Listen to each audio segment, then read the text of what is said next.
goes my work in support of firemen, because everybody knows that I'm a big fireman guy, the biggest that there ever was. Thank you. Actually, I joke. When I saw Jim getting that, you'd understand, that's like my Pac-Man pellets, and I was so jealous. I'm like, I don't even know how to talk to a crowd that agrees with me. I like to go into the belly of the beast and fight, so bring it on! Bring it on! Because that's what's happening right now in this country, is that the American people are starting to wake up, and what is Malcolm Gladwell, who tipping point, you know, the early adopters, the people that figured what was happening before the rest of us, that was Dana Rohrabacher. And that's why I'm coming here as a journalist. We're supposed to be neutral, but you can't be neutral to evil. You can't be neutral when freedom is being taken away from us. And my journey to conservatism as a West Los Angeles liberal happened to a great part because I started to watch C-SPAN, and there were two guys that I liked a lot because they represented the California independent-minded conservatism. And to hell with what the polls had to say. They were just saying the truth, and you knew it was true. And Dana was one of those people. I said, that guy is a California independent spirit. I feel very similarly about what I see with Palin and Bachman. To hell with the polls. To hell with what people tell you to say. Just go from the gut. And Dana has always been there. Another guy that I liked, and he's no longer with us, Sonny Bono. I remember one time watching Sonny Bono on C-SPAN talking about his becoming a Republican and getting into politics because of what it was like to try and run a restaurant and all the regulations. And the media made fun of him, like there was something wrong with this guy. And this country is run by people like Sonny Bono and Dana Rohrabacher, middle-class people who, to hell with the polls, to hell with the polls. And that's where we are right now. The American people have started to catch up with Dana Rohrabacher. It's no longer a joke to love your country. It's no longer a joke to be patriotic and wear it on your sleeve. The left is losing in this country, and I think we can snuff them out in the next 4 to 8 years, maybe within the next 2 years.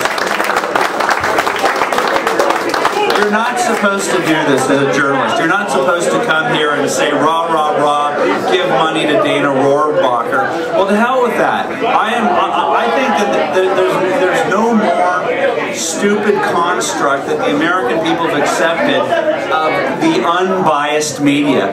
I know everybody in Washington. I know the people at Politico. I know the people at the Washington Post and the New York Times. That we bought unbiased media as the standard is how the left has been able to snooker the American people.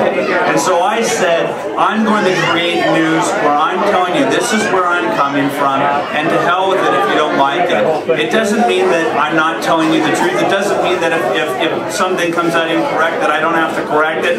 I'm just saying that I'm not one of these guys like Mike Wallace during the Vietnam War when he was asked, if you were out on the battlefield and the Viet Cong was about to shoot an American, would you intervene? And he said, no, I wouldn't, because I'm neutral.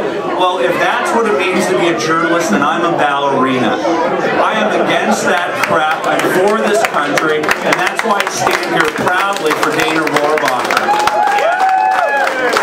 And the American people have started to figure out that he's been right all along, and that the Tea Party is a manifestation that the media who's tried to portray him and Sonny Bono and anyone else that tells the truth, they're not crazy. It's been the American people who have been asleep, and people are starting to wake up to the truth that's out there. And here's what I need to say to you. It's not just about money. The way that we're going to take back this country is through that camera right there. It's through citizen journalism. And every single person here, from Dana to every single camera, if you see corruption, don't expect. What I do is I get people that come to me with the most astounding corruption you can imagine. Does everybody remember the Acorn videos? When Hannah and James came to me, why did they come to me, a guy who was running blogs? Why didn't they go to ABC, CBS? CBS or NBC, because they wouldn't do it. Because they wouldn't do it, because they will not do anything that hurts the political left in this country. And what we're finding out now is we can circumvent that, the mainstream media. Not just circumvent them, we can take them down. Because Katie Couric, she just got fired. Why'd she get fired? Because the American people won't watch her. Because they know that she's selling us a bag of goods. The newspapers are going down because the American people have woken up that the left realized that they could seize the American narrative and shape the American narrative. But now we have the power in our hands to do it. So if you see corruption in your local city council, if you see corruption, I don't know, Bell, the city of Bell, you have the right to put that up on the internet. You have the right to come to somebody like me, and we can get that on the front page of the news whether they like it or not. This is a new media revolution, and this is how we're going to take back this country. So all I can say is thank you very much for having me. I am as biased as you get. Freedom is everything, and if you can't support Dana Rohrabacher, who's been fighting for freedom, you've got something wrong with you. And I want to make one last note. Everybody thinks of me as like firebrand Republican. The coolest person I've met here today is a stated progressive who's Tea Party. Her name's Elena Hansen. Very, very cool lady. Where are you? There, stand up over here. This lady is a patriot. She doesn't agree with me on everything, but she's got that Dana Rohrabacher spirit, and we cannot do this alone. We need to figure out how to awaken our fellow citizens who have been brainwashed by the TV sets, by the Katie Couric, and find people with the fiery spirit who are going to fight for liberty and freedom in this country. Thank you, Dana and Rhonda, for giving me this opportunity to come down here to support you. Thank you very much.